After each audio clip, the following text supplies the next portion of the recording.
Now, as I just said, what has happened is that the whole credit system has turned into a derivative market now, because this is such a convenient form for banks, central banks, and everybody to just issue money without actually having to go by via their balance sheets.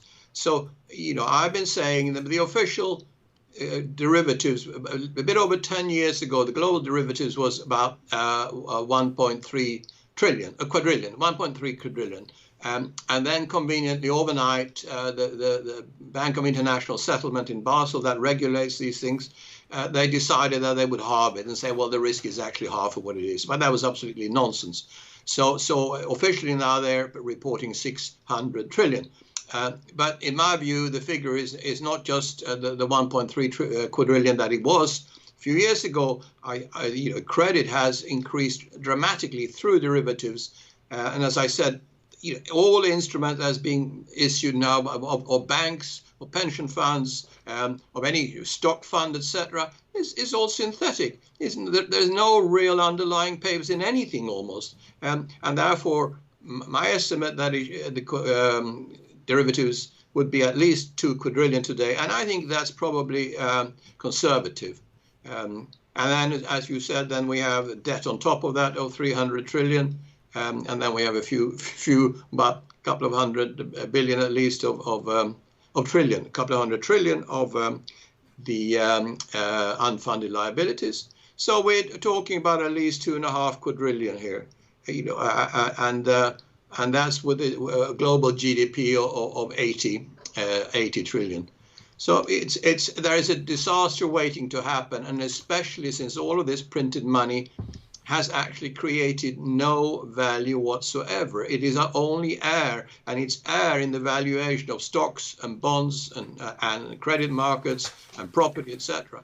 And that's, I've been absolutely convinced for the last 20 years that this would collapse. It's taken a bit longer than even I expected, but I think we are at the end of a major era. Maybe we don't know how. Only future historians will tell us what kind of period it was of an era. But it can be 300-year era, or can be a 2,000-year era. We will know. So that will be written about in the history books. But it doesn't. So we're talking about a debt level here, and what I'm saying is these derivatives at some point in coming few years, will actually turn into debt, because central banks will have to cover all the outstanding liabilities of the commercial banks, as we're seeing now with Credit Suisse, we're seeing with Bank of England, etc.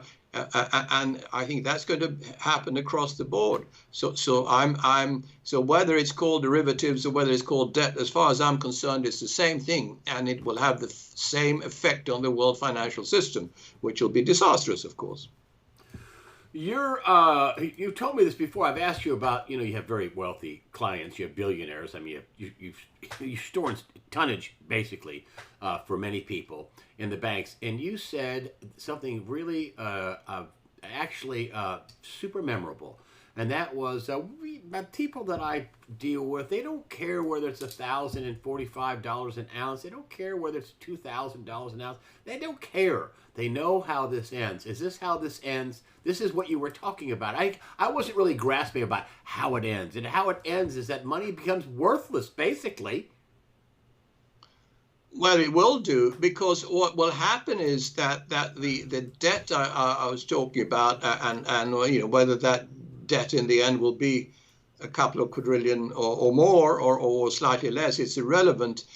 When that debt implodes, which I'm absolutely convinced it will, because it's only printed money. It's not real money. It's done is to inflate the asset side of the balance sheet. So stocks, bonds, and property and other assets have gone up as in a major bubble, and when the debt implodes, and I'm absolutely convinced it will do, because nobody can repay it, and nobody today, they can't even pay interest, and of course sovereign states are not going to be able to pay interest on these increasing debt and increasing interest rates. So therefore, when the debt implodes, so will the assets that were financed by this debt. So both sides of the balance sheet have to come down. Whether it comes down by 50% or 75 or 90%, I have no idea. Again, we'll be told afterwards by historians. All I'm looking at, I never worry about what is the extent of the fall and when is it going to happen. What I worry about is risk.